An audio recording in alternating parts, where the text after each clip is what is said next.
I hear the phrase "on the edge."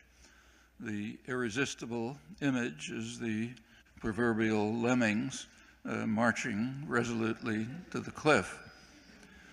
For the first time in history, humans are now poised to destroy the prospects for decent existence and much of life. The rate of species destruction today is at about the level of 65 million years ago, when a major catastrophe, presumably a huge asteroid, ended the age of the dinosaurs, opening the way for mammals to proliferate. The difference is that today we are the asteroid, and the way will likely be opened to beetles and bacteria when we have concluded our work. Geologists, as I'm sure you know, break up the history of the planet into eras of relative stability. The Pleistocene, lasting several million years, was followed by the Holocene about 10,000 years ago, coinciding with the human invention of agriculture. Today, many geologists add a new epoch, the Anthropocene, beginning with the Industrial Revolution, which has radically changed the natural world. In the light of the pace of change, one hates to think when the next epoch will begin and what it'll be. One effect of the Anthropocene is the extraordinary rate of species extinction. Another is, of course, the threat to ourselves. No literate person can fail to be aware that we are facing a prospect of severe environmental disaster with effects that are already detectable and that might become dire within a few generations if current tendencies are not reversed. And that is not all. For the past 70 years, we've been living under the threat of instant and virtually total destruction at our own hands. Those familiar with the shocking record, which continues to the present, will find it hard to contest the conclusions of General Lee Butler. He's the last commander of the Strategic Air Command, which has responsibility for nuclear weapons. He writes that we have so far survived the nuclear age by some combination of skill, luck, and divine intervention, and I suspect the latter in greatest proportion. It's a near miracle that we have escaped destruction so far, and the longer we tempt fate, as we are doing now, the less likely it is that we can hope for divine intervention to perpetuate the miracle. We might wish to consider a remarkable paradox of the current issue. There are some who are devoting serious efforts to avert impending disaster.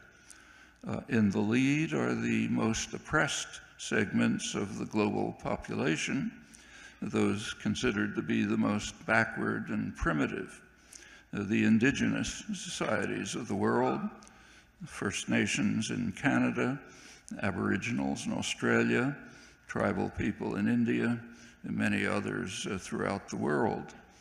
In countries with influential indigenous populations, like Bolivia and Ecuador, there is now legislative recognition of rights of nature. The government of Ecuador actually proposed to leave their supplies of oil in the ground where they should be if the rich countries would provide them with development aid amounting to a small fraction of what they would sacrifice by not exploiting their oil resources. The rich countries refused. While indigenous people are trying to avert the disaster, in sharp contrast, the race toward the cliff is led by the most advanced, educated, wealthy, privileged societies of the world, primarily North America, United States and Canada. In the United States, there's now much exuberance about 100 years of energy independence as we become the Saudi Arabia of the next century. One might take a speech of President Obama's 2 years ago to be an eloquent death knell for the species. I'll quote him, he proclaimed with pride to ample applause that now under my administration, America is producing more oil today than at any time in the last 8 years. That's important to know. Over the last 3 years, I've directed my administration to open up millions of acres for gas and oil exploration across 23 different states. We're opening up more than 75% of our potential oil resources offshore.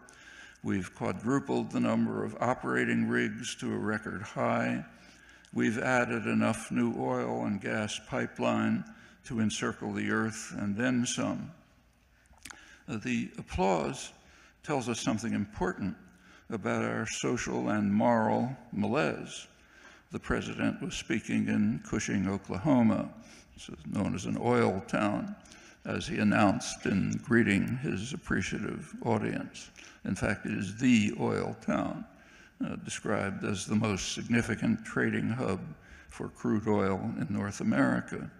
And industry profits are sure to be secured as producing more oil and gas here at home, in the president's words, will continue to be a critical part of energy strategy as the president promised.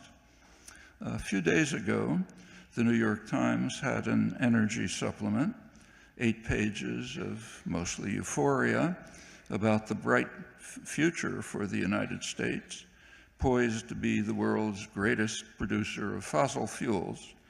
And missing from the 8 pages is any reflection of what kind of world we are exuberantly creating. In the moral calculus of currently prevailing state capitalism, the profits and bonuses in the next quarter greatly outweigh concern for the welfare of one's grandchildren, and since these are institutional maladies, they will not be easy to overcome. Thank you.